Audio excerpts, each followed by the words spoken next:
Pension धारकों, इस वक्त की आप सभी EPS 95 पेंशन धारकों के लिए बहुत महत्वपूर्ण और इम्पॉर्टेंट अपडेट आ रही है। जी हाँ दोस्तों, EPS 95 पेंशन धारकों की पेंशन इंक्रीज को लेकर बड़ी खबर आ रही है।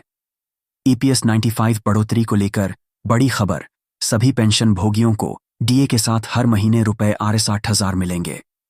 जी हाँ दोस्तों, तो आप सभी की पेंशन जो है वो DA के साथ 60,000 किस तरीके से हर महीने देखने को मिल जाएगी, इसके बारे में दोस्तों आज इस वीडियो के अंदर बात करेंगे। और इसी के साथ दोस्तों अगली बड़ी खबर की हम यहाँ पर चर्चा करेंगे। श्रम मंत्री के साथ EPS 95 पेंशन धारकों की मांगों पर विस्तारपूर्वक चर्चा संपन्न। तो आखिरकार दोस्तों लेबर मिनिस्टर के साथ किस तरीके से EPS 95 पेंशन धारकों की मांगों को लेकर विस्तारपूर्वक चर्चा की गई है, और इस चर्चा के अंदर दोस्तों पेंशन धारकों के लिए क्या बड़ी खबर निकलकर सामने आ चुकी है, इसके बारे में भी दोस्तों विस्तार से जानकारी आप सभी को आज की इस वीडियो के अंदर दी जाएगी। इसलिए आप सभी से निवेदन करते हैं कि दोस्तों आज की इस वीडियो को आप लास्ट तक देखिएगा। साथ ही दोस्तों खासकर जो EPS 95 के पेंशन धारक हैं उनके लिए दोस्तों बहुत बड़ी खबर है। तो आज की इस वीडियो को लास्ट तक देखने के साथ साथ आप हमारे चैनल को सब्सक्राइब कर दें, पास ही बने बेल आइकॉन को जरूर दबा दें और साथ ही वीडियो को लाइक जरूर कर दें। तो चलिए यहां पर पूरी खबर सही, सटीक और तथ्यों पर आधारित विस्तार से आप सभी को दे देते हैं। सबसे पहले हम बात करेंगे श्रम मंत्री के साथ EPS 95 पेंशन धारकों की मांगों पर विस्तारपूर्वक जो चर्चा है वह संपन्न हो चुकी है, इसके बारे में। जी हां दोस्तों, माननीय श्री डॉक्टर मनसुख मांडविया जी, श्रम व रोजगार मंत्री, भारत सरकार, नई दिल्ली के साथ नेशनल एजुकेशन कमेटी के राष्ट्रीय अध्यक्ष माननीय कमांडर अशोक जी रावत NSSC के प्रतिनिधि मंडल के साथ महत्वपूर्ण मीटिंग संपन्न हुई है, जिसमें EPS 95 पेंशन धारकों की मांगों के संबंध में श्रम मंत्री जी से ठोस आश्वासित किया है कि जल्द पेंशन वृद्धि होगी, कार्य इसको लेकर चल रहा है। तो दोस्तों श्रम मंत्री के साथ EPS 95 पेंशन धारकों की मांगों को लेकर हुई बैठक में क्या क्या हुआ है। जी हां दोस्तों, माननीय कमांडर अशोक जी रावत ने माननीय मंत्री महोदय से द्वारा NSSC के प्रतिनिधि मंडल के साथ अनेक बार सकारात्मक मीटिंग करने के लिए माननीय मंत्री जी के प्रति आभार व्यक्त किया, लेकिन दोस्तों यहां पर साथ ही खेद प्रकट भी किया। मिनिमम पेंशन बढ़ोतरी व मेडिकल सुविधा के संदर्भ में अभी तक सरकार द्वारा निर्णय न जाने के कारण EPS 95 पेंशन धारकों में EPFO के प्रति रोष चरम सीमा पर है। उच्च पेंशन लाभ के प्रकरणों में भी ट्रस्ट के नियमों को सामने रखकर EPS 95 पेंशनर्स को भविष्य निधि कार्यालयों द्वारा परेशान किया जा रहा है। EPS 95 पेंशनर्स की बढ़ती हुई मृत्यु दर को देखते हुए मिनिमम पेंशन को 68,000 से बढ़ाकर 700 प्लस DA करने के निर्णय को तुरंत लिया जाए। इसी के साथ नेशनल एजुकेशन कमेटी के प्रतिनिधि मंडल के द्वारा महत्वपूर्ण दस्तावेज भी मंत्री महोदय को सादर यहां पर जो है किए गए हैं। वहीं EPS 95 पेंशनर्स की मांगों पर श्रम मंत्री ने दिया है ठोस आश्वासन। माननीय श्रम मंत्री जी द्वारा प्रतिनिधि मंडल को बताया गया कि उनके मंत्रालय द्वारा मिनिमम पेंशन बढ़ोतरी पर प्रस्ताव तैयार कर वित्त मंत्रालय में भेज दिए गए हैं, लेकिन आप लोगों की अपेक्षा में थोड़ा कम है। वित्त मंत्रालय के द्वारा मिनिमम पेंशन की बढ़ोतरी पर चर्चा हेतु श्रम सचिव को बुलाया गया है, लेकिन इस विषय पर गंभीरता को देखते हुए मैं स्वचर्चा हेतु वित्त मंत्रालय जाऊंगा व माननीय वित्त मंत्री जी से ज्यादा निधि उपलब्ध करवाने का यहां पर हेतु निवेदन करूंगा। इस पर नेशनल एजुकेशन कमेटी की ओर से निवेदन किया गया कि वृद्ध पेंशनर्स का विषय सामाजिक समरसता का भी है, इसलिए पेंशन वृद्धि के विषय में माननीय प्रधानमंत्री जी की मध्यस्थता की नितांत आवश्यकता यहां पर रहेगी।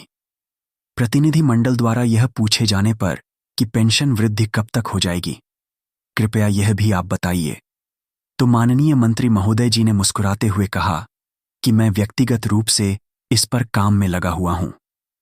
उच्च पेंशन स्लैब के विषय में माननीय मंत्री जी ने बताया कि भविष्य निधि कार्यालय द्वारा प्रतिबिंबित प्रकरणों के निपटारे किए जा रहे हैं। मीटिंग के अंत में एक बार फिर से राष्ट्रीय अध्यक्ष कमांडर अशोक जी रावत के द्वारा पेंशन वृद्धि के संदर्भ में शीघ्र निर्णय लेते हुए हेतु निवेदन किया गया। माननीय मंत्री जी के प्रति आभार भी यहाँ पर जो है नेशनल एजुकेशन कमेटी के कमांडर अशोक जी रावत ने प्रकट किया है। वहीं दोस्तों, अगली बड़ी खबर लेकर बात करें तो EPS 95 pension increase get 8,000 every month pension. जी हाँ दोस्तों, EPS 95 पेंशन बढ़ोतरी को लेकर बड़ी खबर है कि सभी पेंशन भोगियों को महंगाई भत्ते के साथ हर महीने मिलेंगे 8,000। जब रिटायरमेंट के बाद पैसे की तंगी हो जाती है तो पेंशन मामूली बढ़ोतरी भी जीवन रेखा की तरह महसूस हो सकती है। अब लाखों भारतीय सेवानिवृत्त लोगों के लिए आखिरकार कुछ सकारात्मक खबर है, खासकर उन लोगों के लिए जो कर्मचारी पेंशन योजना यानी कि EPS 95 पर निर्भर है। सरकार ने आधिकारिक तौर पर न्यूनतम EPS पेंशन बढ़ोतरी Rs 3,000 से बढ़ाकर यहां पर Rs 60,000 प्रतिमाह कर दिया है। इस कदम का उद्देश्य सामाजिक सुरक्षा को मजबूत करना और उन बुजुर्ग नागरिकों को राहत प्रदान करना है जिन्होंने अपना जीवन सेवा के अंदर बिता दिया है। अब दोस्तों, यहां पर मैं बात करूं तो 2025 में EPS पेंशन अपडेट में क्या क्या बदल चुका है। पिछले वर्षों के विपरीत जहां पेंशन राशि स्थिर रही, इस वर्ष न्यूनतम मासिक पेंशन में भारी बढ़ोतरी की गई है। न्यूनतम EPS पेंशन अब Rs 3,000 से बढ़ाकर Rs 8,000 हो गई है। ये परिवर्तन सेवानिवृत्त श्रमिकों की वित्तीय गरिमा में सुधार लाने के लिए व्यापक प्रयासों का एक हिस्सा बताया जा रहा है। इस कदम से विशेष रूप से ग्रामीण क्षेत्र में रहने वाले लोगों, एकल महिला पेंशन भोगी और गरीब रेखा से नीचे रहने वाले परिवारों को मदद मिलेगी। वहीं दोस्तों, EPS 95 पेंशन वृद्धि से आपको कैसे मदद मिलेगी, चलिए इसके बारे में बात करते हैं। दोस्तों, आइए समझते हैं सरल शब्दों के अंदर। यह पेंशन वृद्धि केवल संख्याओं के बारे में नहीं है, यह आपके बुढ़ापे में सम्मान के साथ जीने के बारे में भी है। आपके लिए क्या बदलाव हुए हैं, यहां पर हम आपको बताते हैं। पहला बदलाव जो बताया जा रहा है वो मजबूत वित्तीय स्थिरता। जी हां दोस्तों, दैनिक खर्च, बिल और आवश्यकताओं की वस्तुओं का प्रबंधन अब आसानी से हो जाएगा। वहीं दूसरा है बेहतर स्वास्थ्य देखभाल तक पहुंच। अब आप बिना किसी हिचकिचाहट के अधिक बार जांच या फिर दवाइयां भी खरीद सकती हैं।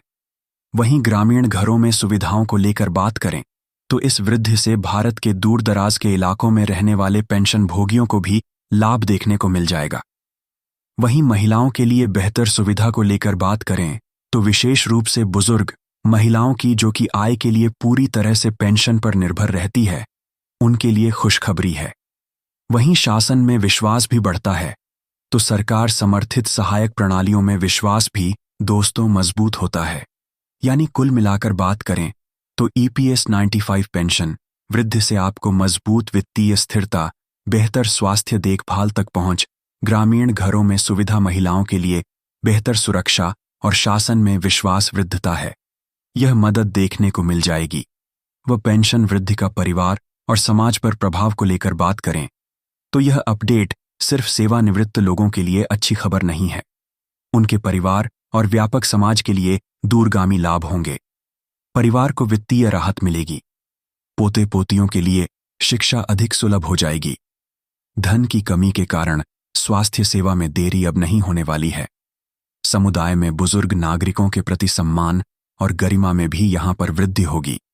साथ ही साथ EPS पेंशन भोगियों की सहायता के लिए सरकार और क्या क्या कर रही है।